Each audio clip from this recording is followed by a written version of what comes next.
Bien, muy buenas noches. Vamos a dar inicio a nuestra sesión número 2 de la asignatura Sistema de Control de la Calidad de la Educación, correspondiente a la maestría en Supervisión y Educación, en Supervisión y Dirección de la Educación en ISAE Universidad. En esta oportunidad vamos a discutir como primera parte de la sesión, que se va a dividir en dos partes. Una, hacer el cierre de acuerdo a lo que ustedes han compartido en el foro número 1, respondiendo a la pregunta ¿por qué el sistema de calidad en la educación? Que es una pregunta que justamente procura resumir, sintetizar un poco las características y condiciones del sistema de educación, del sistema de calidad en la educación.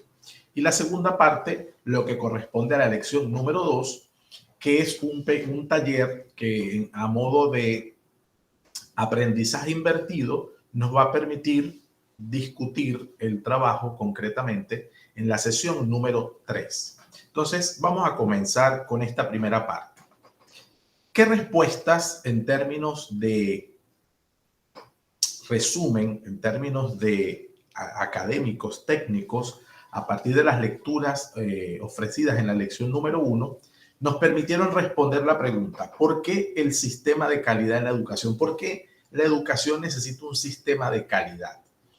Ya no tanto bordeando elementos generales, sino también desde las implicaciones más particulares, ¿no?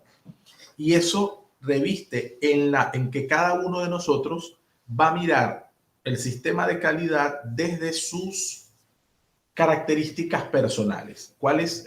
Cada uno de nosotros tiene más o menos inherencia en el sistema educativo. Cuando digo esto hay quienes están en el sistema oficial, es decir, que ya son funcionarios públicos en el Ministerio de Educación, por decir algo. Hay quienes realizan la función docente en la escuela privada particular. Hay quien lo hace desde la universidad. Hay quien sencillamente en este momento no lo hace más o menos. Entonces, desde cualquiera de nuestras perspectivas, ¿por qué hablar de un sistema de calidad en la educación? ¿Es viable? ¿No es viable? ¿Es posible? Ya desde ustedes. A ver, ¿quién quiere comenzar un poco desde la discusión del foro para hacerle el cierre entre todos? Bien, profesor, comenzaré. Adelante, profe Yerli. Compañero. Bueno, el sistema, con todo lo que hemos dado en la maestría, se resume en que necesitamos la innovación real, no solamente una innovación que se plasme en papeles, escritos y buenos pensamientos. Esa innovación, ahora con la calidad, que es un proceso que nos trae, que tenemos que conocerlo, tenemos que lograr que a todos los que formen parte del sistema educativo lo conozcan, para que lo puedan aplicar desde sus salones hasta las máximas autoridades del sistema. Pero esto refiere a un compromiso y una especie de, ¿cómo decir? Que las personas estén listas para adecuarse a este proceso. Tendría que llevarse al nivel de ley para que sea aceptado. Esto tiene que llevarse al nivel de un sistema transformador. Eso conviene ir desechar cosas que no desean ser desechadas. Y hay que tener, la sociedad tiene que presentar una voluntad de cambio. A ese nivel lo llevo, profesor, porque la calidad solamente se está mencionando para dar figuratismo, para que las personas digan que sí están teniendo conocimiento, pero aplicándola sin el debido proceso, sin el debido compromiso, quedan como las tablas rasas de los mandamientos, a merced de quien las quiere cumplir. Hasta ahí es mi resumen, profesor. Ok, entonces me quedo con dos ideas, Jerry, de las que has mencionado. Uno, que para asumir un sistema de calidad pasamos por un proceso de innovación. Dos, que para que se pueda dar este proceso necesitamos regulación jurídica. Es decir, que tenga una estructura de ley y que de alguna manera haya voluntad política para el desarrollo de esa ley. Cuando hablo de voluntad política no me refiero solo a la voluntad gubernamental, sino a todos los actores, o por lo menos yo agregaría ese detalle, ¿no? Ok, gracias Jerry, como primera intervención. ¿Quién quiere continuar? Profesor, buenas noches. Adelante, profesor Jesús. Sí, rescatar algunas reflexiones importantes dentro de la lectura.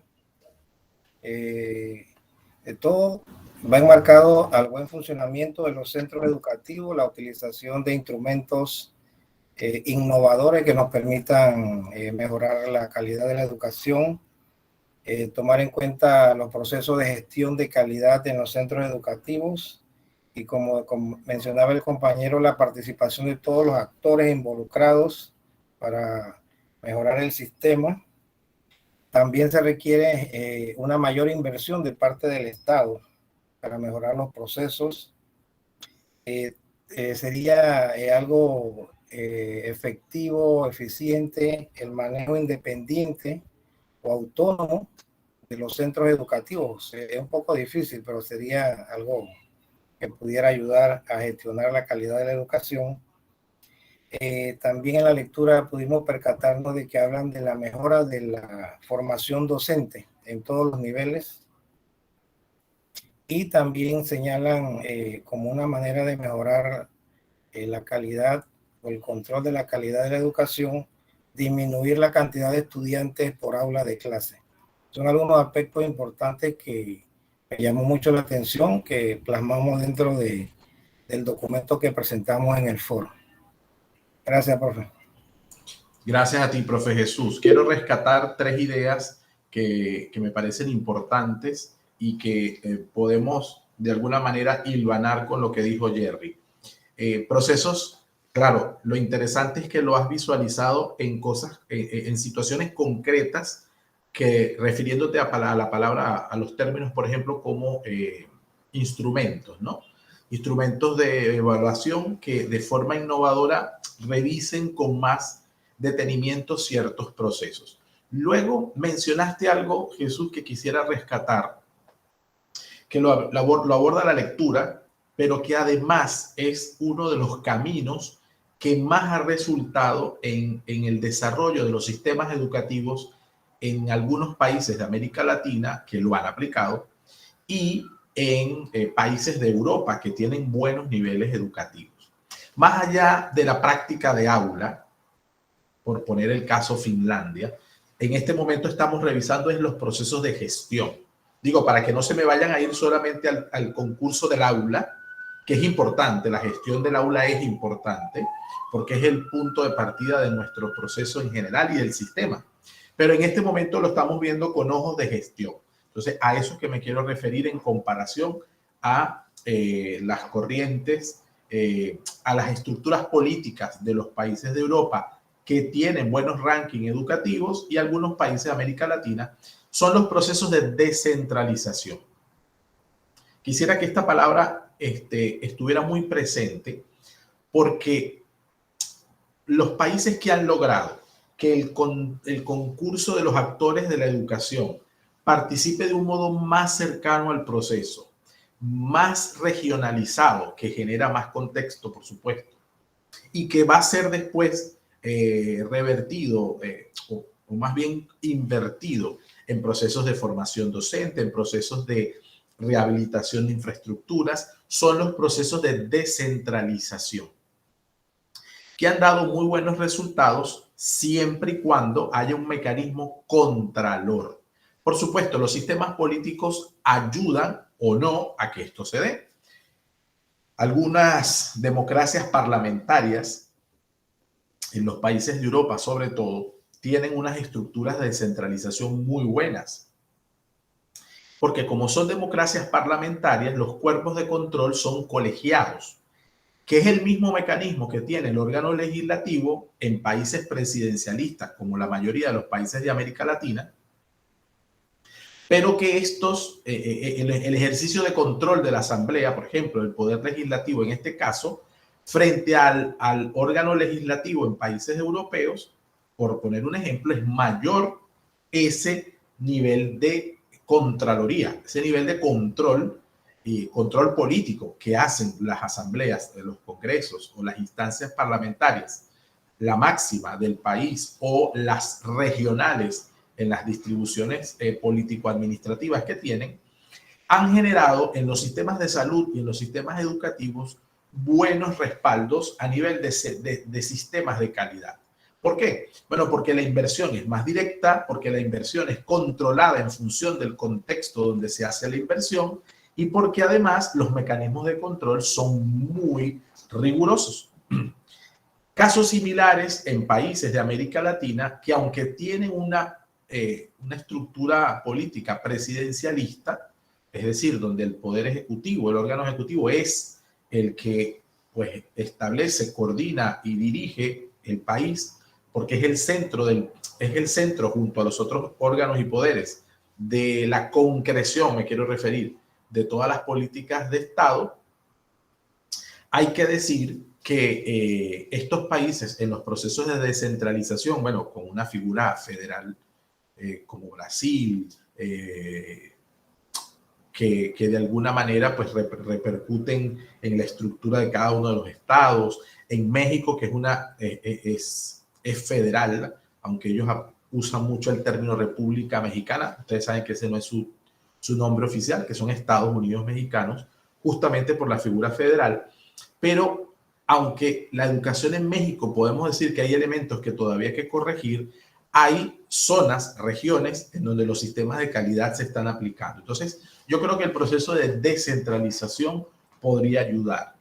Hay naciones, concretamente las naciones de Centroamérica, caso concreto ahora Panamá, que son naciones pequeñas de número de habitantes, requerirían pues voluntad política para que estos procesos se den. No quiero afirmar con esto que solo con la descentralización los sistemas de calidad tendrían sentido.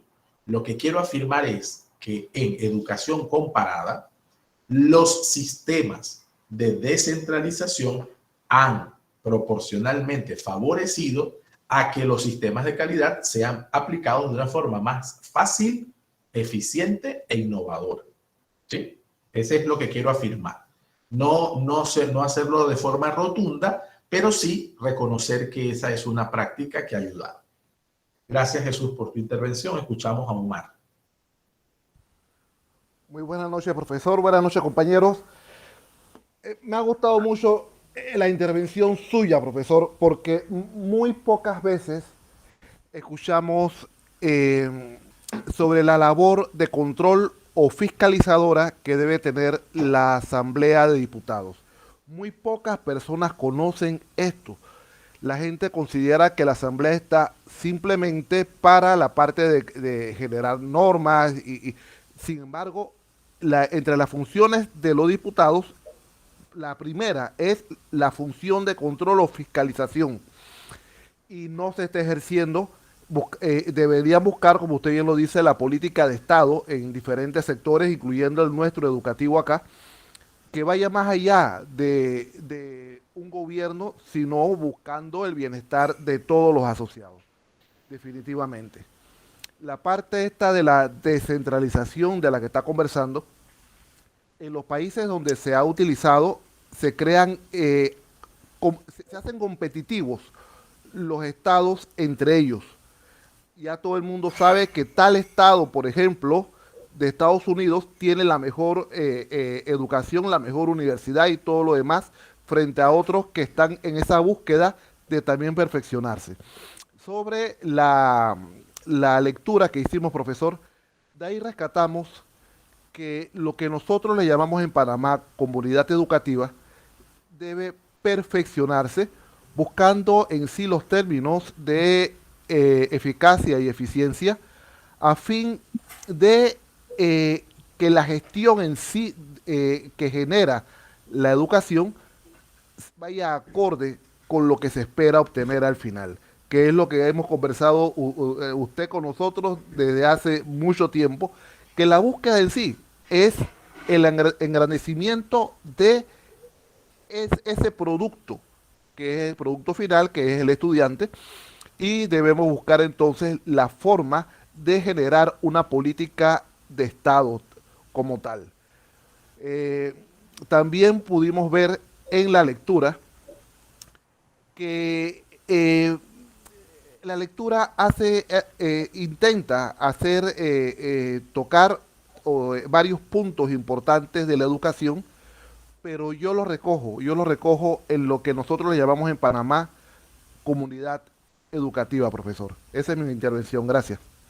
Gracias a ti, Omar. Rescato entonces ese mismo resumen que te has hecho a tus intervenciones, tanto en el foro como ahora, el contexto de la comunidad educativa. Yo sí creo que parte del proceso de desarrollo de un sistema de calidad en la educación pasa también por dos elementos externos que deberían representar oportunidades, pero que si no hay cuidado pueden ser amenazas. Y uno son los gremios, ¿ok?, que forman parte de este engranaje. Y por otro lado, la propia comunidad local, ¿sí? En ese mismo tenor del control político y fiscalizador que ejerce la Asamblea de Diputados acá, pero que es el contexto del órgano legislativo en general, también la comunidad que forma parte o de la que la escuela forma parte, se convierte también en un fiscalizador, en un contralor social. Entonces, descentralización más concurso de los gremios en apoyo a la gestión de la calidad que exija desde todo punto de vista el concurso, pues, de los actores de la educación, más el control social que ejercen o que deben ejercer las comunidades, pues genera una forma de involucrar a las partes en pro de esos procesos, que va desde el mantenimiento de la infraestructura escolar hasta la aplicación de planes y programas dentro de las escuelas, pero que sea a favor y con mucha influencia, más que influencia, esa no es la palabra correcta, más participación de las comunidades locales. Poco porque también nosotros tenemos dos regulaciones a las que habría que prestarle mucha más atención, que son el servicio social. Cuando digo dos, digo por el servicio social del bachiller o del futuro bachiller y el servicio social del estudiante universitario. En cualquiera de los casos, la comunidad universitaria o educativa necesitaría como mirar con ojos mucho más trascendentales, por decirlo de alguna manera, fuera de las paredes de la institución, en pro de ese contacto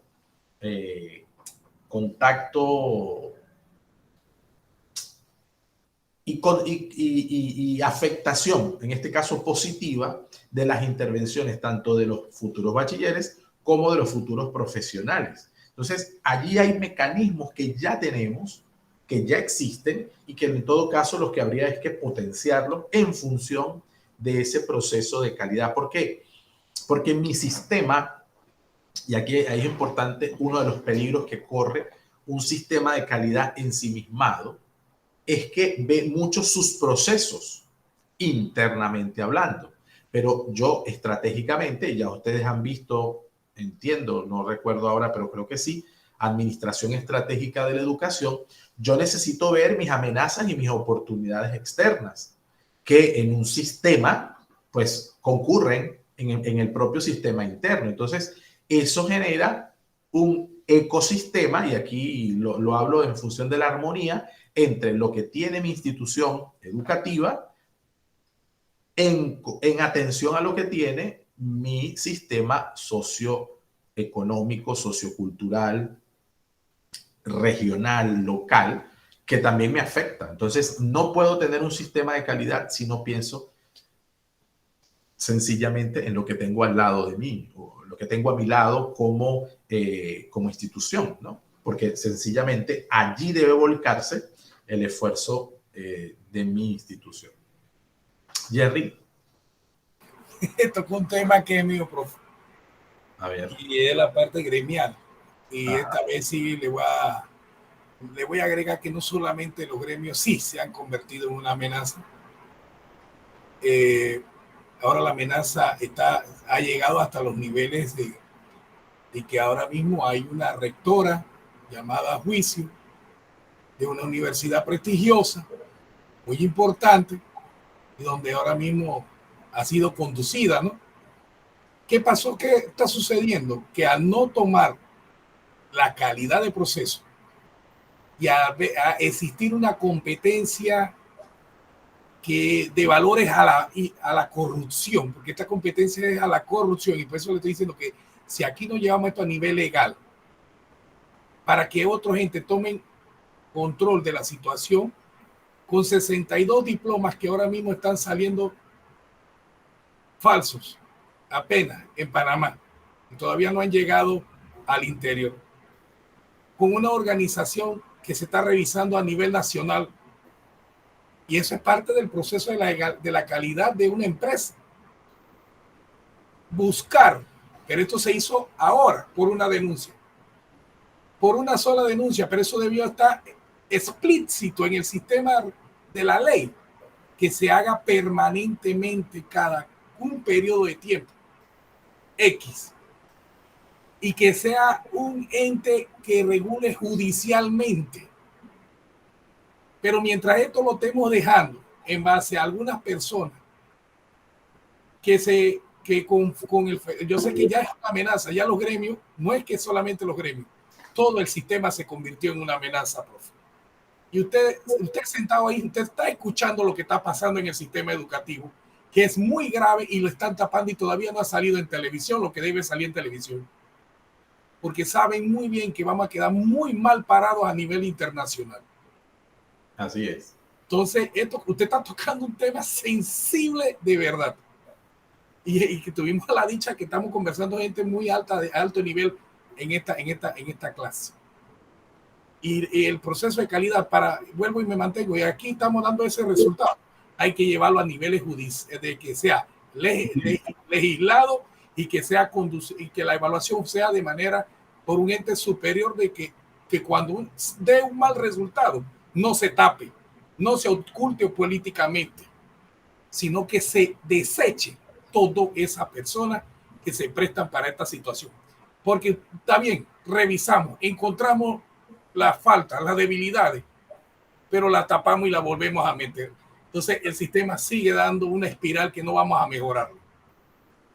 Así es. Por eso digo que el concurso de los gremios en este caso es favorable en la medida en que la fuerza que tiene en este momento el gremio se dé cuenta, o sea, y esté a la tarea de que en el éxito justamente de los objetivos institucionales, en los objetivos de la educación, pues cada escuela y cada docente que pertenece a esa escuela, pues procure esa mejora, ¿no? Es decir, a veces la sensación que hay, y por eso de alguna manera se convierte en una amenaza, y no es solamente acá, en muchos otros países, es la sensación que genera, es que estamos más por los beneficios solo del trabajador, cosa que es importante porque evidentemente no se pueden perder espacios, y eso se entiende, pero que por otra parte hay una estructura institucional que no es que solo me supera,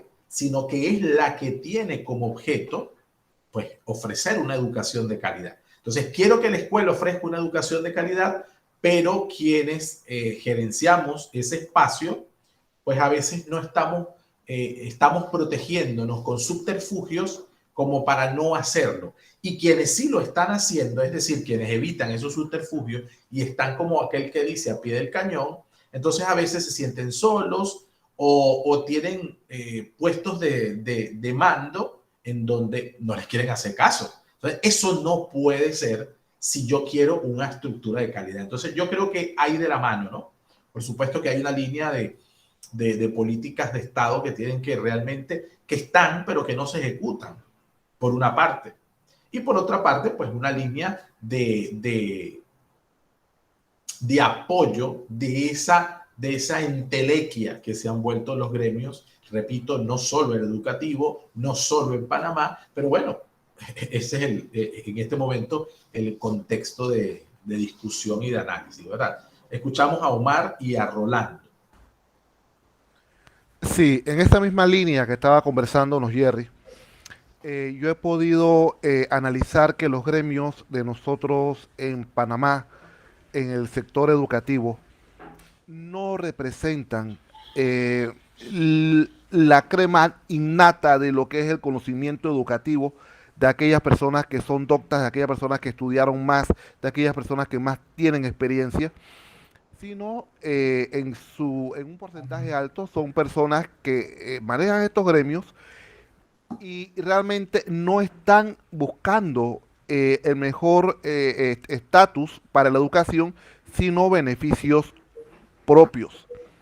Eso causa mucho dolor y personas como Jerry, que nos dice que eso debe ir a la esfera judicial, hay que decirles, Jerry, la esfera judicial tampoco está siendo efectiva. No hay certeza jurídica en nuestro país, no hay certeza del castigo. Eso lo podemos ver una y otra vez en cada uno de los escándalos que se dan, no solamente en educación, sino en general, que no existe la certeza del castigo, a menos que seas pobre y cojas una iguana, ahí sí, ahí sí existe, o una persona que roba un celular. Pero por los delitos llamados de cuello blanco y por otros delitos que involucran tener contactos, la certeza del castigo se desvanece. Lo que dices es cierto, este tipo de noticias deberían estar en los medios de comunicación, sin embargo no lo vemos y eso lo que nos está enseñando es que alguien los está ocultando. Hay una mano poderosa, hay muchas manos poderosas acá en Panamá, así es que realmente el problema que tenemos nosotros más grande, más que las partes teóricas que nosotros podemos conversar una y otra vez, no solamente en esta aula que estamos, sino en diferentes aulas que hemos estado, es la corrupción. La corrupción es el problema que no nos permite a nosotros avanzar como sociedad, como país, como marca en sí. Panamá no avanza por el problema de la corrupción generalizada en todos los ámbitos donde el gobierno tiene tentáculos metidos. Esa era mi intervención. Así es. Vamos a escuchar a Rolando, Marcos, y con ello cerramos esta parte. Adelante, profesor. Buenas noches, profesor. Siempre he dicho que una educación de calidad se logra cuando el Estado crea políticas a largo plazo y no de cada 5 años. Yo creo que mientras tengamos esto en educación, vamos a seguir cada 5 años, cada periodo escolar, vamos a teniendo políticas en educación diferentes y no seguimos una continuidad en cada uno de los procesos que debemos hacer. Otra parte muy importante que es cuando para que haya una educación de calidad debemos tener estudiantes comprometidos. Pero ¿cómo se logran esos estudiantes comprometidos? Cuando tengamos docentes dedicados. Y eso tiene que ver una parte muy importante, es la formación del docente, ya sea escuela normal, universidad, tanto universidades estatales como universidades particulares. La otra parte tiene que ver con el acceso a herramientas, porque los padres de familias no cuentan con herramientas tecnológicas ni el acceso a la conectividad para apoyar a sus hijos. Uno de los problemas más grandes que vivimos en esta pandemia fue el acceso a la conectividad. Y mientras como país no arreglemos eso en educación, vamos a seguir siempre con estas mismas dificultades. Puede haber mucho dinero en este país, pero no hay la voluntad también política de hacer estos cambios cuando nosotros como docentes, como padres de familia, como estudiantes también, los estudiantes también tienen que exigir, porque si queremos una educación de calidad, los estudiantes también tienen que estar comprometidos con esa calidad, profesor. Así es. Excelente, Rolando. Gracias por tus apreciaciones y elementos. Rescato, como muy bien dices, y quiero quedarme con eso, porque va muy a la línea de ciertos matices desde el proceso de calidad, que es el compromiso docente. Ese compromiso docente es al que yo me quiero referir, o es el que lamentablemente a veces se ve, no se percibe, ¿no? Es decir, tiene que ir de la mano tanto la protección laboral del docente, y que por supuesto debe ser el propósito del gremio, frente al compromiso del docente por la tarea. Y también sabemos, y es verdad, que existen muchos colegas que día a día están dando el 100 por 1 y dan la milla extra, como aquel que dice. Pero como dicen también, pues una golondrina sola no hace verano. Entonces, claro, allí mientras más se vea en función orgánica, pues se va a ver mucho más efectivo ese proceso. Marcos. Bueno, buenas noches, profesor y compañeros todos aquí presentes. Yo quiero agradecer al profesor Rolando que tocó un tema que a mí me gusta y siempre donde en la trinchera donde caigo y toco ese tema siempre caigo mal por eso. El compromiso docente. Hablamos de calidad de la educación como una frase de moda. Hablamos de calidad, calidad, calidad, pero la calidad tiene que ver mucho es con los resultados, la medición de procesos y el resultado. Siempre hay un énfasis en el resultado. La educación de Panamá, cuando se hable de calidad, tendremos que hablar de política de Estado a largo plazo, como usted bien lo dijo. No es cada 5 años quedamos en el limbo de qué trae el ministro nuevo, qué trae el gobierno nuevo.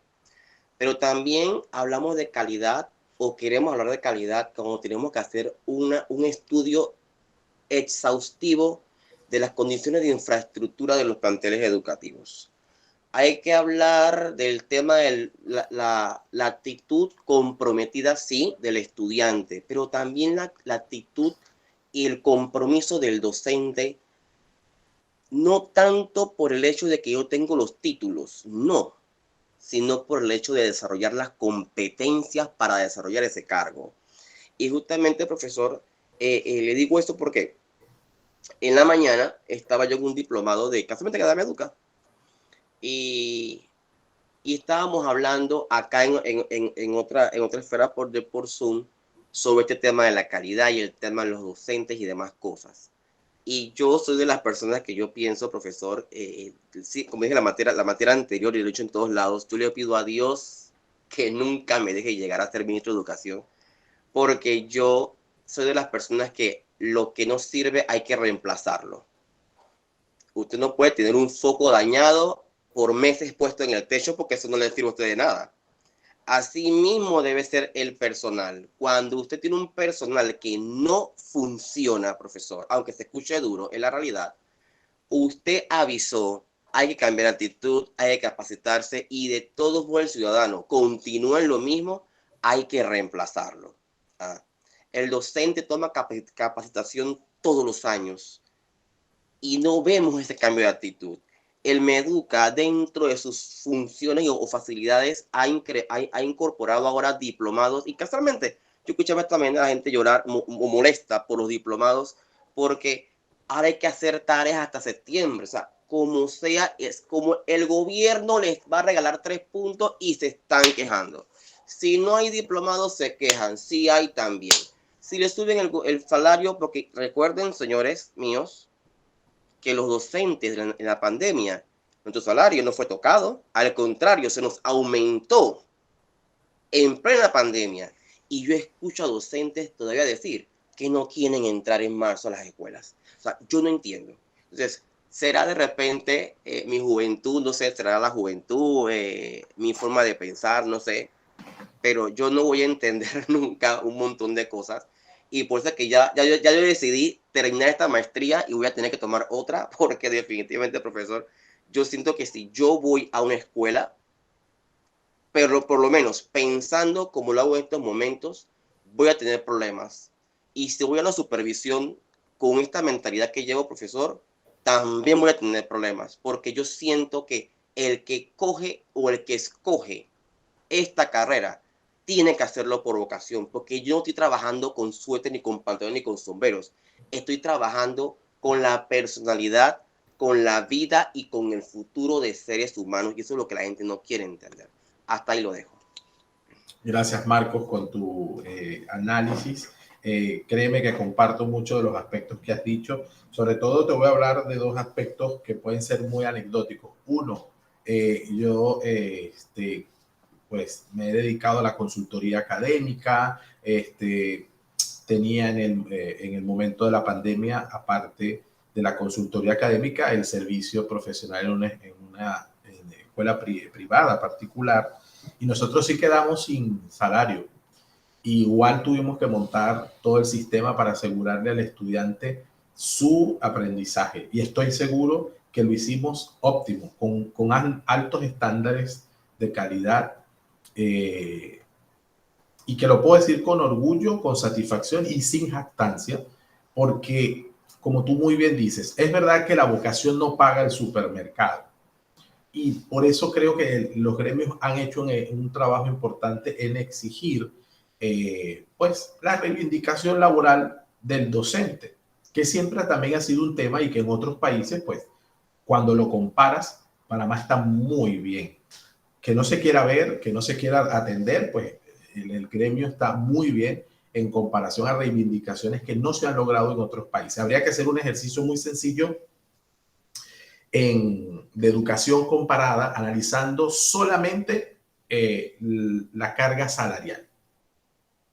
Pero además, aquí hay aspectos en donde hemos permitido, y a esas amenazas que me refiero, al gremio. No me refiero a quienes representan el gremio, ni sé quiénes pueden ser, por decirlo de alguna manera. No me refiero justamente a las cabezas, ni a una persona en particular. Me refiero a la característica del docente que permanentemente está inconforme con todo, ¿sí?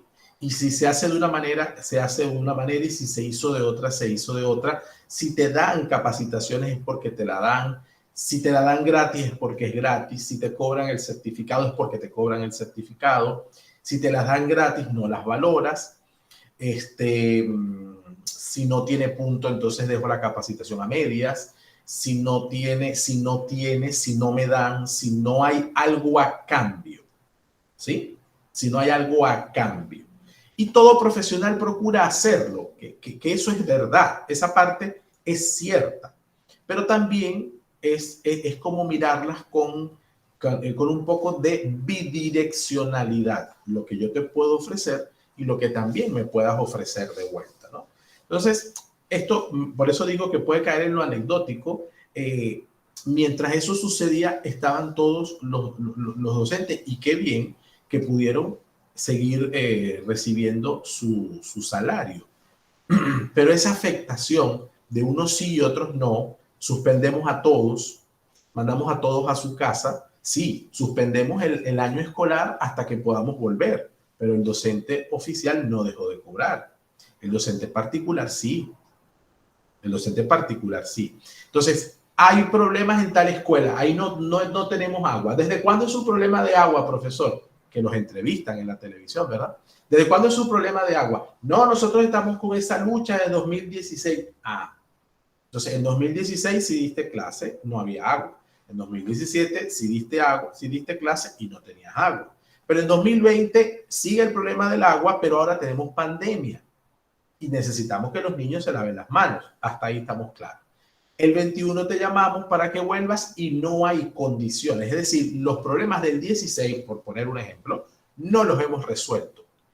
En ese sentido, es verdad que vale la pena molestarse porque tengo años diciéndote que no tenemos agua. ¿Está bien? Pero el argumento de una escuela lo queremos tomar generalizado para todo el sistema. Entonces, porque la escuela Llano Bonito no tiene agua desde 2016 y sus maestros tienen, con todo el sentido del mundo, razón en protestar porque eso no está resuelto. Ojo, es que no estoy desestimando la protesta. La preocupación es la generalización de la protesta. Entonces, como en Llano Bonito no hay agua, todo este corregimiento no quiere volver a clase porque esa escuela no tiene agua. Entonces, esa solidaridad automática porque me conviene, esa frescura quizás es la que en muchos casos pues hace mella en los procesos de calidad. Ahora volvemos a eso, a los procesos de calidad. También es cierto, y ahora entonces doy paso a la lección número 2, también es cierto, con esto que hemos dicho de innovación, quiero rescatar en lo que un poco decía Omar, refiriéndose a lo que mencionó Jerry, quiero rescatar dos cosas. Hay un tema jurídico al que Jerry se refería. Jerry tiene boca para aclarar, pero yo quiero aclarar esto porque quiero que se rescaten las dos ideas, ¿no? Una era el tema jurídico por la situación que ha salido de escándalo de los títulos. Y sí, títulos y demás. Y lo otro es que el proceso de calidad esté jurídicamente protegido. Quiero quedarme con eso último, ¿no? Con esa segunda parte, que fue la primera en la intervención de Jerry. Porque en la medida en que sea norma, no por la norma, sino porque nuestros sistemas educativos son eminentemente legalistas. Lo que no está en una regulación, lo que no está en un baremo, en un gaceta oficial, no lo asumimos, no lo aceptamos. Usted estudia administración escolar y se tiene que centrar en leyes, normas y leyes. Cuando quieres llegar a ver los procesos, entonces dicen nada, si ese proceso no está en una ley, no lo incorporo. Entonces yo ahí estoy totalmente de acuerdo con Jerry, porque no vamos a invertir todo eso. O sea, tenemos años creando un corpus legal para darle sentido y estructura a la educación. Eso no pasa en muchos países, pero bueno, esa es la realidad que tenemos. En Venezuela, concretamente, surgió el concepto Estado docente, que no se aplica normalmente en otros lugares, en otros países, pero se habla del Estado docente. Pero es sencillamente eso que estoy diciendo. El Estado docente regula de diversas maneras el proceso del sistema educativo. Es el Estado el que enseña a través de todas las formas de regulación que establece para el control y desarrollo de la educación. Repito, no digo que eso sea bueno, no digo que sea malo, digo que es la característica principal de todos los sistemas educativos en Latinoamérica y de algunos países, en especial Panamá. Que nada se mueve si no está en la norma, nada se mueve si no es la resolución. La resolución dice que el título debe decir licenciado en preescolar. Pero como su título dice licenciado en el nivel de preescolar, no nos sirve, no puede concursar. Porque es que la norma del 45 dice licenciado en preescolar. Y así, gente profesional que quiere acceder no lo puede hacer. Pero gente que tiene el título que sí dice licenciado en preescolar, sin quitarle mérito a su título, puede acceder. Entonces, una frase del título hace que la persona no pueda presentarse al concurso o no sea su concurso válido, bueno, porque es que el título dice más de la cuenta. ¿Sí? Más de la cuenta. Nosotros, les cuento un caso y con esto cierro esta parte. Nosotros tenemos una carrera que es licenciatura en preescolar con énfasis en estimulación temprana. Como la norma no dice nada de la estimulación temprana, los títulos empezaron a dar ruido. Y entonces los docentes egresados que pretendían concursar empezaron a tener ruidos porque no se los querían aceptar para. ¿Y quién aprobó la carrera? Los mismos que después dicen que no te la puedo admitir. Entonces, eso es un Estado que se ha centrado tan leguleyamente que se ha pisado la cola y no se ha dado cuenta. Por poner un ejemplo de muchos, y estoy hablando de gestión universitaria por títulos. Entonces, las universidades que han querido, por ejemplo, nosotros teníamos esos 3 programas. Licenciatura en preescolar con énfasis en educación inclusiva. Licenciatura en preescolar con énfasis en estimulación temprana y licenciatura en educación preescolar con énfasis en administración de centros preescolares. Son propuestas innovadoras para empoderar al docente de preescolar en 3 ámbitos, caramba, que son importantes, universales, como son la educación inclusiva, como que es la administración escolar en un centro preescolar para que se contextualice, y la inclusión de la fase maternal para darle más apoyo a los niños en su proceso de integración escolar. No, eso no está en la norma del año tal, por lo tanto esos títulos no pueden ir a concurso. Me explico al punto que hemos llegado, ¿verdad? Entonces, cuando yo quiero, y ahí pues estoy de acuerdo con Jerry, cuando yo quiero establecer un sistema de calidad, pues necesito perentoriamente tener una regulación, una legislación que me permita introducir esa posibilidad. Me voy a saltar un poco el derecho de palabra de quienes lo han pedido. Yo sé que es sobre lo que acabo de mencionar, pero quisiera introducir lo que vamos a hacer y les doy la palabra antes de cerrar. ¿Ok? Fíjense, tienen en la lección número 2 una lección que nos vamos a centrar en dos aspectos interesantes. El control de la calidad pasa por muchos aspectos y es un poco lo que vamos a analizar. Ese control de la calidad pasa, entre otros elementos, por el cumplimiento de procesos y protocolos, es decir, mecanismos que las instituciones generan para resolver situaciones que impidan o garanticen el logro de mis objetivos institucionales. Mi objetivo es formar a un ciudadano integral. Ese es el objetivo de la educación panameña. Cuando yo reviso la Constitución política y las normas que están alrededor de ella y que es el corpus legislativo de la educación, si yo lo quiero resumir, es que quiero formar al ciudadano integral, pues que participe de modo ineludible en el proceso de desarrollo socioeconómico del país. Dicho en lenguaje sencillo, corto y breve. Si esa es la misión de la escuela, del sistema, y la visión es justamente el desarrollo del país, entonces todo aquello que participe de ese proceso necesita, de esa misión, necesita de procesos encausados. Uno de ellos es la resolución de los conflictos. Cuando hablamos de resolución de conflictos, pues podemos llegar a una mar, ¿sí? Ponernos en la orilla de la playa y ver la inmensidad de los conflictos que ahí se pueden aparecer. De tipo administrativo, de tipo académico, de tipo disciplinar, de tipo legal, de infraestructura y así sucesivamente, de relación con la comunidad, en distintas maneras. Entonces, el propósito de esta lección 2 y de la lección 3 es que nosotros podamos entrar en esa otra esfera de la revisión del control de la calidad. Que el control de la calidad no es solamente un baremo con el que yo voy a hacer checklist y voy a decir esto está, esto no está, esto está bien, esto está mal, que eso es parte, pero no lo único, sino que también el control de la calidad pasa en las instituciones educativas por la mediación, es decir, por aquellas acciones mediadoras que garanticen siempre que se vuelva al cauce. No digo más en estos aspectos porque tienen una literatura bastante rica para hacer el trabajo siguiente. Entonces presten por favor muchísima atención para que tengamos claro cómo lo vamos a hacer. Ustedes van a hacer un trabajo individual y yo voy a dar ahora el tiempo para que lo comiencen a trabajar y lo presentaremos en la próxima sesión. Vamos a utilizar para ello la estrategia de pensamiento problema-solución, que van a ver en pantalla en un momento.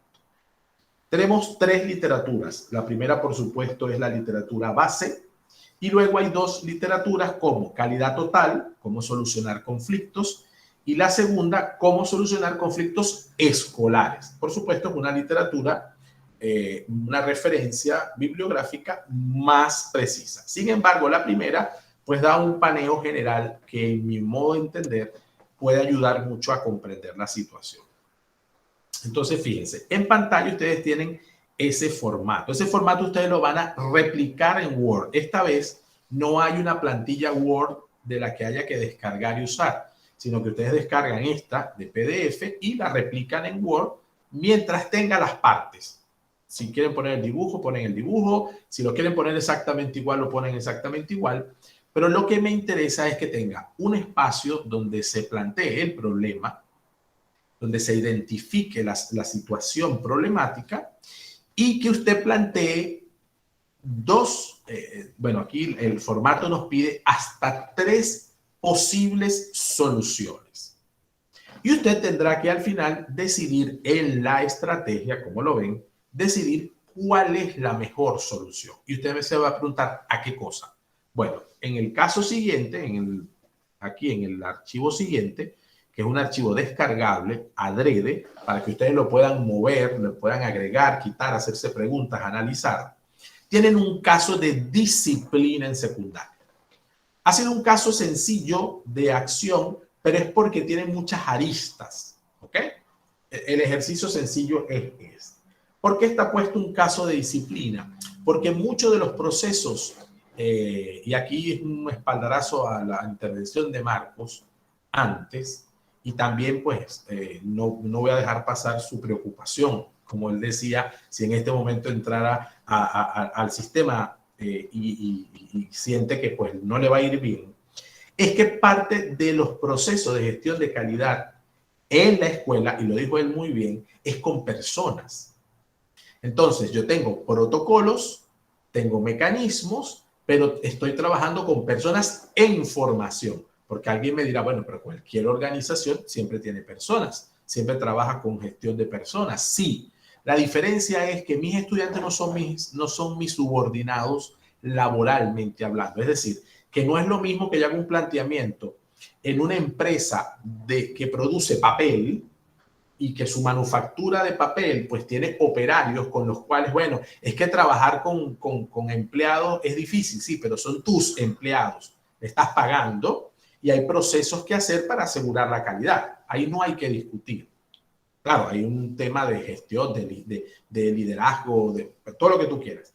Pero en este caso, la gestión en las escuelas es con personas en formación, con lo cual no tienen el desarrollo de todas las características ético-morales para vivir, para conducirse. Y además, pues te puedes encontrar también en una situación donde quien ya es adulto tampoco es que tenga el mismo desarrollo del estudiante. Entonces, por eso, estratégicamente, el caso es un caso de disciplina en secundaria. Usted va a evaluar esa situación, va a identificar él o los problemas y va a ofrecer 3 posibles soluciones, indicando en el cuadro que usted ve en la parte inferior cuál considera que es la solución que cree mejor.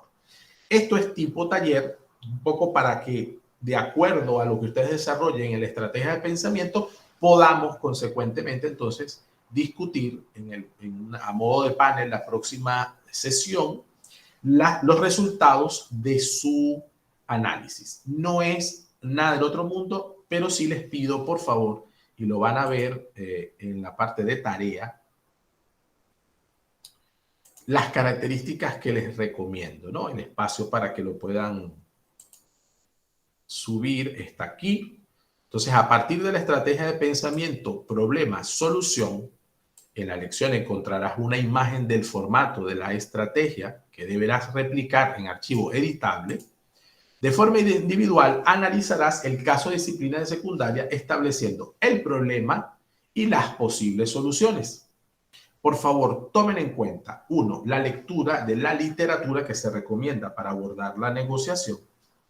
Y 2, los mecanismos de solución que sugieras deben aportar a la calidad objetiva.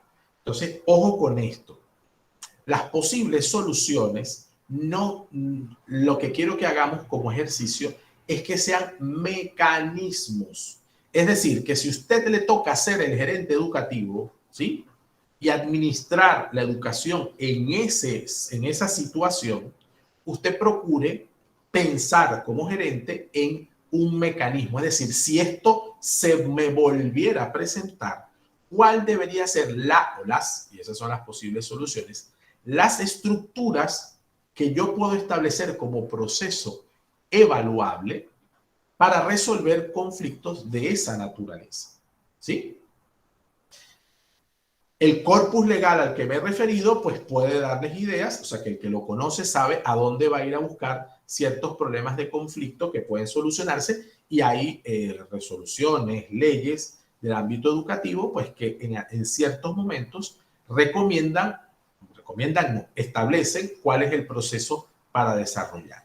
Hay reglamentos internos que tienen esto, a eso me quiero referir, pero como usted lo va a hacer de forma imaginaria, pues usted lo va a ubicar en ese sentido, ¿vale? Vamos a usar en este sentido, valga la redundancia, la metodología aprendizaje invertido.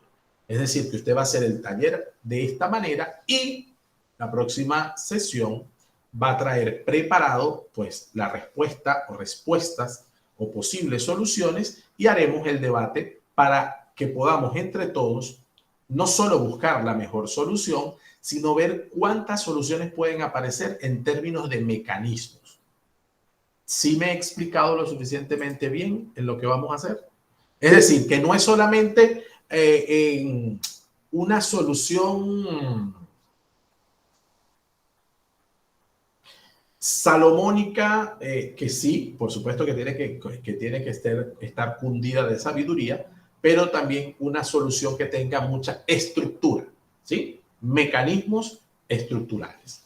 Jerry, te doy la palabra, luego Omar, si es sobre esto o si es lo que te querían decir antes de mi intervención. Adelante, Jerry. Profesor, para que amplíe más en la parte de que cómo usted desea la presentación, ¿qué usted va a exigir en esa parte de la presentación?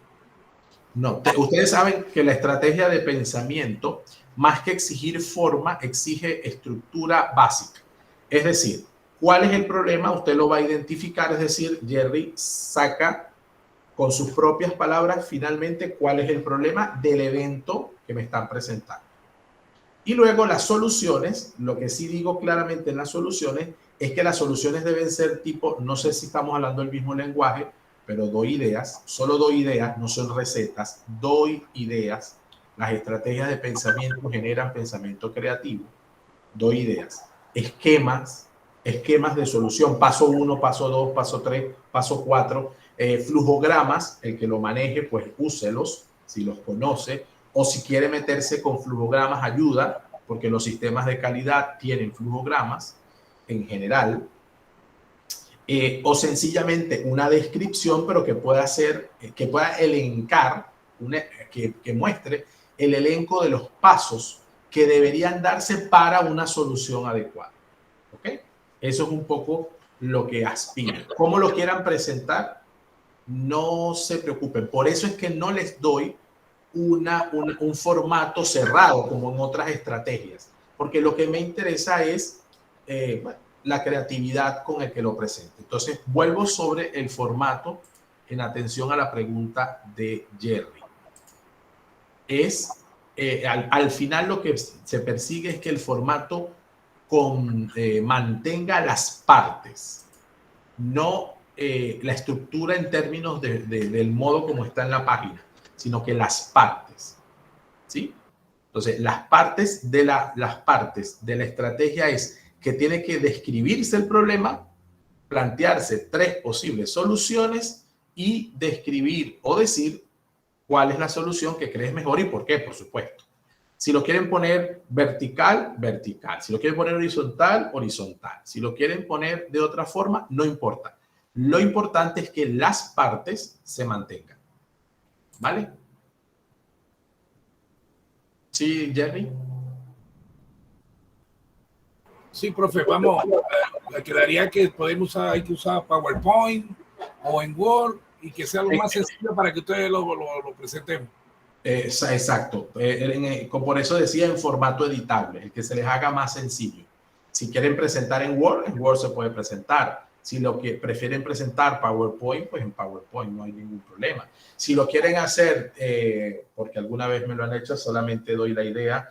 Una vez lo presentaron en Genial y con botones. Entonces, el problema, le daban un botón, solución 1, solución 2, solución 3. Eso me lleva a la mejor solución o eso me devuelve el problema, tipo flujo. Como lo quieran presentar. Lo importante es que usted lo entienda y que al momento de defenderse o de sustentar, mejor dicho, sus ideas, pues tenga la mayor claridad posible. Por eso digo, formato editable.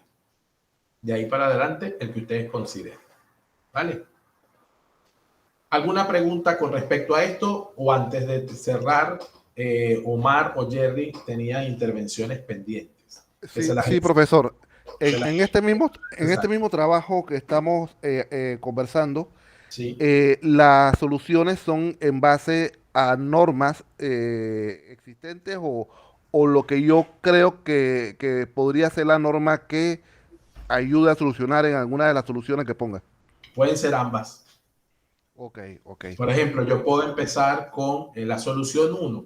Bueno, la norma tal o el reglamento tal o la ley tal dice que suponte que cuando hay bullying, yo debo hacer paso 1, paso 2, paso 3, paso 4. En mi segunda solución, yo creo que ese no debería ser el orden de los pasos, sino este, por esto, por esto y por esto. En la solución 3, yo considero que no debe ser una solución normativa, sino una solución así, así y así. Pero como son 3 alternativas de solución, de la que después tengo que escoger una, entonces usted decidirá por qué escoge ese y con qué razones, ¿verdad? De repente, a través de los métodos alternos de resolución de conflictos, podrían... Excelente. Podría ser, podría ser, podría ser. Profesor, y de lo que estábamos hablando anterior, el aforismo legal establece que los entes privados pueden hacer todo aquello que la ley no les prohíba. Sin embargo, los funcionarios públicos tienen que hacer taxativamente lo que la ley les ordena. Si la ley le ordena a un funcionario que un título tiene que ser aceptado diciendo tal y tal palabra, mal haría él en aceptar 2 palabras más, aunque sea coadyuvante a la causa que es una mejor educación. Sin embargo, si él lo acepta, al mismo tiempo está aceptando que después puede ser procesado por abuso de autoridad, la limitación de funciones y cuánta cosa de proceso existe. Lo que has dicho es cierto, pero creo no equivocarme en decirte que no es aplicable lo que estamos diciendo, porque yo no puedo imputarte, yo no puedo imputarte porque la data, es decir, la autoridad actualiza con frecuencia los títulos que pueden admitirse. En esa data, ¿sí? En esa data primero lo colocas y después lo quitas, pero no das las razones, con lo cual el mismo Estado está vulnerándose sus propios métodos. Me refiero al propio método. ¿Por qué? Porque nosotros por la CTDA, que es el Consejo Técnico de, ¿cómo se llama? De Desarrollo Académico, justamente establece una tabla conforme a las carreras que ellos mismos son las que acreditan, ¿sí? Es decir, que yo no saco una carrera que no pueda acreditarse.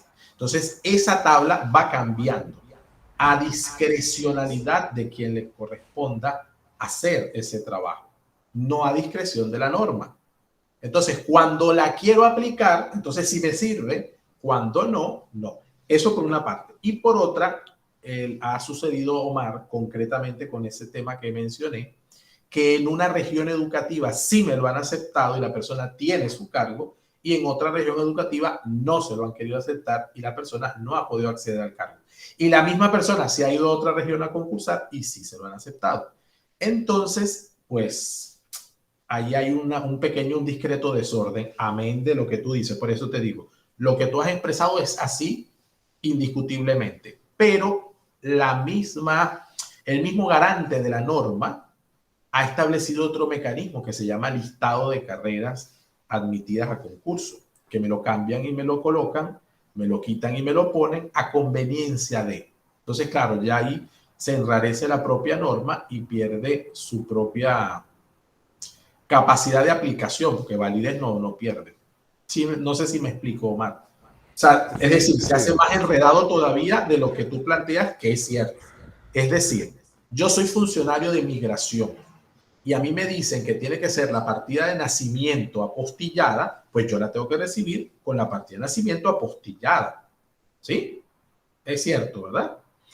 Pero, por ejemplo, la discrecionalidad del funcionario es que además la pide, te voy a poner un ejemplo, además la pide notariada. Y resulta que la norma no te dice que tiene que estar notariada. Pero si tú no la llevas notariada, el funcionario no te la recibe. Entonces, claro, ahí es la discrecionalidad del funcionario en el ejercicio de su trabajo. Ahí se le puede imputar, ¿sí? Y lo mismo a un funcionario del ministerio se le podría imputar porque, bueno, la norma dice que tiene que ser licenciado en preescolar, ¿vale? El tema es que cuando entonces yo saco un listado que se supone que tiene un fundamento legal, entonces o no estoy de acuerdo con el listado o me conviene esta vez o le quiero pasar factura a una universidad, que no es nuestro caso, no lo digo de esa manera, pero las mismas universidades, pero no somos los únicos con este tema, por si acaso, las mismas universidades a veces se preguntan, pues, me aceptas la carrera, me dice que está buenísima, me dice que es innovadora, pero mis egresados no pueden acceder al sistema público, pues, o no de la misma manera, o no en todas las regiones. Entonces, claro, eso ya como que cansa por un lado. Y también, oye, ¿por qué las universidades no hacen diseños innovadores? Porque no lo aceptan.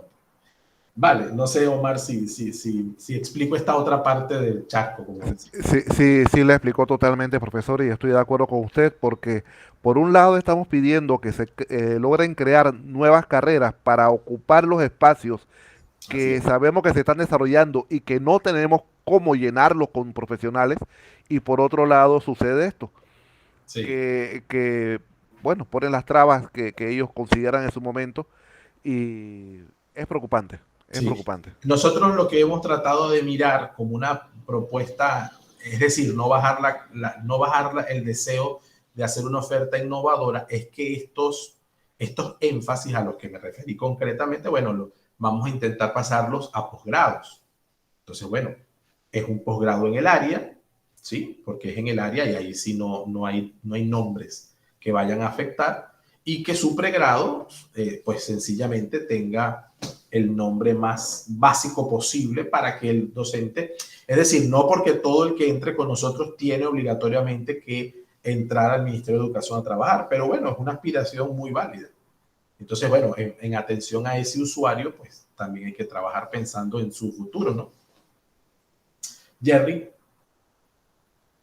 Bueno, no es para incomodar, profe, pero hay un ejemplo sencillo. El hecho de los psicopedagogos. Correcto. Miren, ellos han pasado toda una serie de etapas y la psicopedagogía es una innovación que ha llegado, y aquí en Panamá no la aceptan, pero cómo la estudia y la menciona, y todavía se está luchando en la asamblea para que aprueben esa ley, y es una batalla a muerte para que entiendan que la psicopedagogía es necesaria. Es necesaria, porque es un personal que es idóneo, es un personal que se prepara especializado para atender a los niños con esos problemas. Y mire que lo llevaría más. El docente que debe reemplazar para mejorar la calidad debe salir formado en psicopedagogía. Bueno, nosotros tenemos justamente esa educación. Yo llego, profe, para buscar la máxima calidad. Yo no andaría votando a la gente. Yo le daría, así como los abogados, usted tiene que tener una idoneidad y tiene que irla revisando por años, como los doctores, porque ya esto es una profesión que se tiene que pasar a ese nivel. Pero para mí viene y me digo, hablo así, dicen que yo soy un exagerado, pero ese es el nivel que hay que llegar a este tipo de, si queremos llegar a un punto de calidad, es bajo idoneidad, porque ahí sí no vamos a estar buscando y rebuscando, cada cierto tiempo usted tiene que renovar su idoneidad. Lo digo así, miren, y es la psicopedagogía que no es aceptada. Sí. Y luego fíjate que ese es el mecanismo de las universidades, de las oficiales, que el docente, bueno, de las oficiales y también en las privadas, el docente va ascendiendo de escalafón en la medida en que demuestra nuevos conocimientos, bien por trabajo de ascenso, bien por estudios. Es decir, que esa formación permanente genera un verdadero aumento, y ese debería ser el esfuerzo, pero probatorio, no que hice el curso y tengo puntos porque hice el curso, pero no sé cómo lo hice, no sé si lo aproveché, no sé si hice las tareas, como decía Marco, no sé si hice todas las cosas completas, ¿sí? Sino que tienes que demostrar en concurso público que eso lo sabes, que eso lo dominas y que ese nuevo conocimiento lo has incorporado.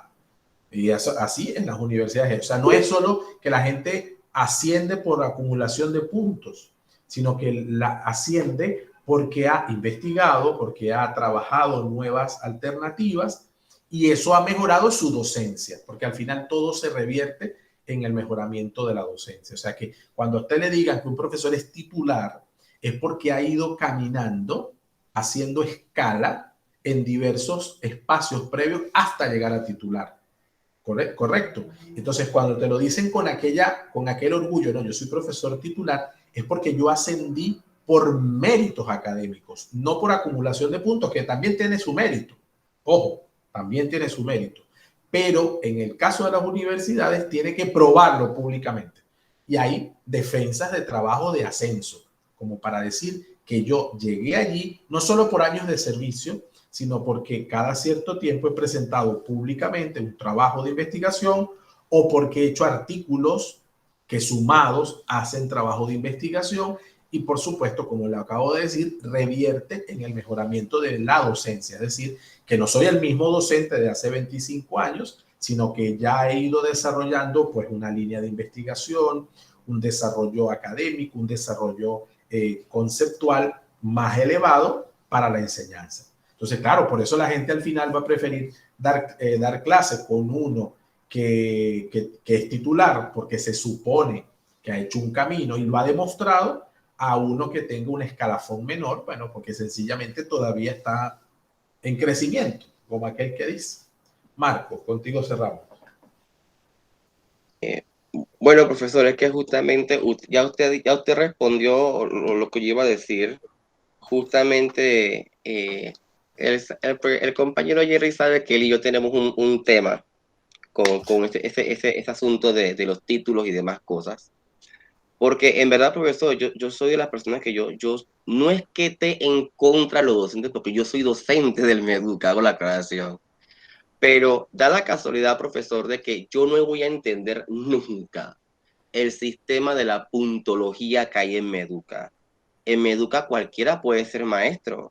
Y aquí la gente se la pasa recogiendo diplomas y yo tengo 200, 300 puntos, 500 puntos, pero a la hora de la práctica tú no ves esa competencia desarrollada.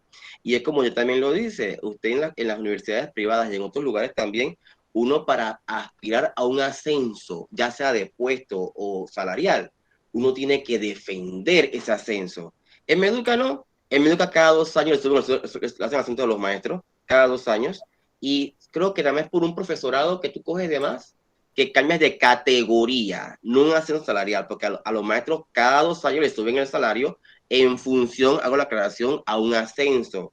Pero, insisto, Panamá siento yo que ya hace falta una evaluación por competencia, una evaluación psicológica periódica de los docentes, profesor, pero como usted bien lo dice, el docente que entró hace 20 años no es el mismo que está actualmente.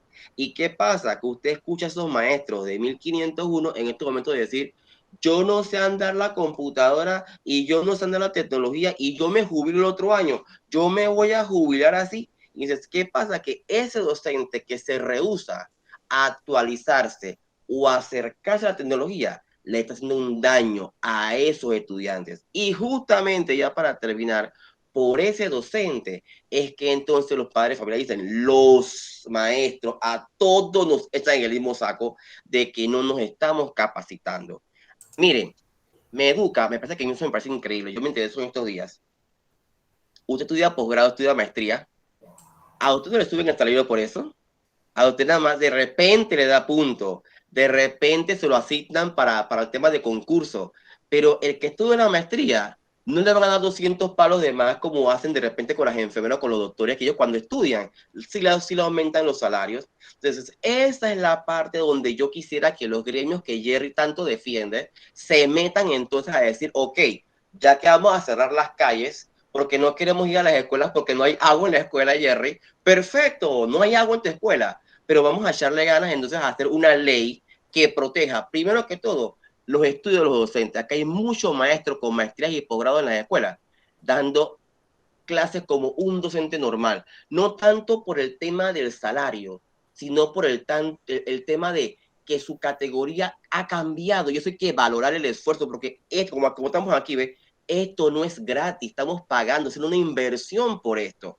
Primero. Segundo, esos gremios docentes que tanto se defienden, ya te voy a soltar, Jerry, tanto que se defienden, chévere, ¿por qué no vamos a pelear alguna vez por fin por la ley que cubra o que proteja realmente a los maestros de difícil acceso? ¿Por qué no hacemos eso? Y sobre todo, ¿por qué no aumentamos el viático? Ya que vamos para allá, a los supervisores que tenemos que ir para la montaña, que no nos den 60 balboas por mes, Jerry. Vamos a pedir que nos den 200. ¿Cuánto cuesta una lancha para ir a la escuela de Ervin?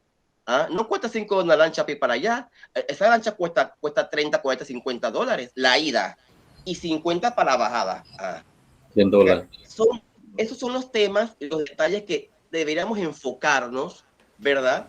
Porque, insisto, ya estamos ya en la penúltima materia, señores. Marcos, y tenemos Marcos. que echarnos hoy, y tenemos que echarnos ya en el tema de que vamos a ser futuros supervisores, futuros directores de escuela, y tenemos que ir pensando en la labor que nosotros vamos a realizar a futuro. Ya el tema de docentes, sí, aquí todos somos maestros en su mayoría, pero vamos a enfocarnos en lo que vamos a hacer a futuro, en las mejoras, sí, al personal, porque yo insisto, yo no puedo darle una educación al estudiante de calidad si el docente está frustrado, desanimado, desganado. Si yo tengo un docente bien pagado, que está estimulado, que él sabe que su esfuerzo va a ser recompensado, ese ánimo de ese docente se va a reflejar en los muchachos. Hasta ahí lo digo, Marcos, profesor.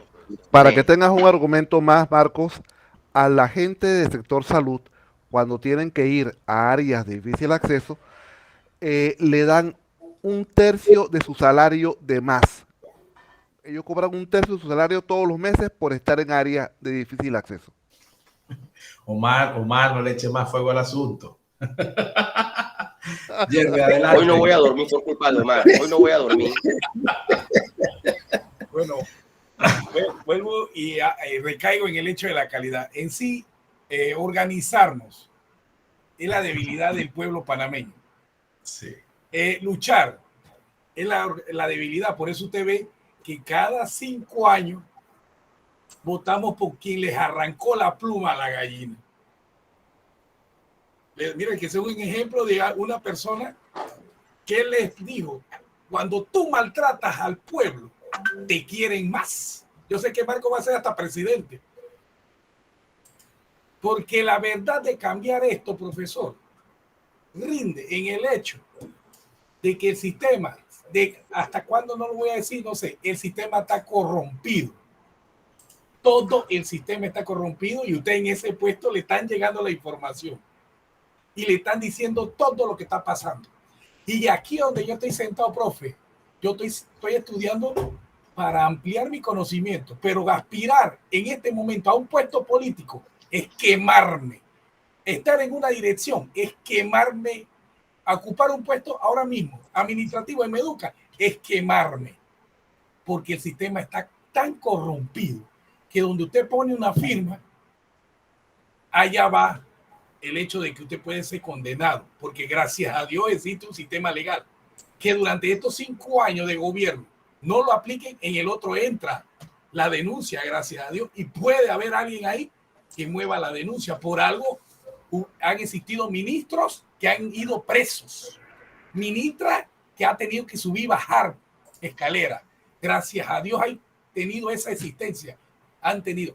Y ahora mismo aquí a Marco que sea feliz, van a caer dirigentes para que sea feliz. Y eso se hace el cambio cuando hay alguien que tiene una sola persona que tiene pantalones para hacer una denuncia y desea el cambio de calidad. Pero tristemente ese uno, en aquella época antigua, lo mataron y lo fusilaron. De ahí no ha existido más nadie en la historia que se atreva a denunciar todo lo que está pasando para que cambie. Porque no, nada más quieren bajar cabeza, cortar, votar, porque yo soy el poderoso. Pero ¿dónde está el cambio? Ahí no va a existir cambio. Lo dejo de ese tamaño. Así es. Bueno, les agradezco mucho ese análisis. Ha habido mucha agua en ese río desde nuestra última materia hasta ahora, y eso es bueno, ¿no? La discusión, porque al final yo creo que no salomónicamente ni por la paz en casa, pero tienen sus razones, ¿no? Y lo interesante son sus argumentos y la forma respetuosa en que los exponen. Al final un sistema de calidad bien montado saca a relucir todas esas falencias, ¿no? Y aquí esa es la parte quizá más compleja del sistema, es que es un engranaje. Es decir, los éxitos que ha habido en los sistemas de calidad en la educación privada se han dado porque son colegios islas, ¿sí? Un colegio que por política de sus dueños, o si son congregaciones religiosas, como los hermanos de La Salle, perdón, o el Javier, o consorcios como The Oxford School, qué sé yo, que procuran sus sistemas de acreditación, certificación o calidad para aumentar pues que su servicio educativo pues esté garantizado. Por ejemplo, la Compañía de Jesús tiene como política de todas sus instituciones los sistemas de calidad, con lo cual esté en Panamá, esté en Uruguay, esté en Chile, la Compañía de Jesús son los jesuitas, van a procurar que sus escuelas entren en esos sistemas, ¿sí? Los hermanos de La Salle hacen exactamente lo mismo. Y así, entonces, el éxito ha sido en esos casos en el éxito que ha habido en Bogotá, por ejemplo, entre los colegios privados ha sido justamente un tema de competitividad. Un padre de familia que ve que un buen colegio además tiene una certificación de calidad, es que sus procesos están alineados con sus objetivos. Listo. Tu colegio puede ser muy bueno, puede estar en la mejor zona, pero si no tiene sistema de calidad, y este sí, aquel se hace más competitivo. Cuando ha entrado en la educación pública es porque ha habido voluntad política para hacerlo y una característica innovadora que le permite hacerlo. Entonces, hacia eso tenemos que procurar. Por supuesto, en el sistema público tiene la característica fundamental que no son colegios islas, sino que es un sistema. Y como es un sistema, el docente puede estar en una escuela esta vez y se le trasladó a esta otra escuela. Entonces el sistema de calidad lo tiene que arropar para que sus procesos, sea en esta escuela o sea en esta escuela, apunte a la calidad. Eso es lo que lo va a hacer más complejo. No imposible, sino más complejo.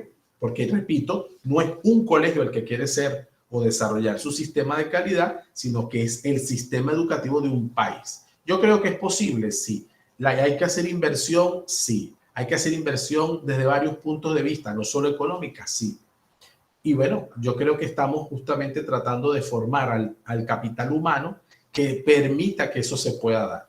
Bien cuando Marcos llegue a presidente o bien cuando Jerry sea ministro. En cualquiera de los casos, esperemos tener salud y vida para poder ayudarnos y asesorarnos en lo que se pueda, ¿vale? Vamos a cerrar por ahora nuestra sesión del día de hoy, agradeciéndoles como siempre su atención, su intervención.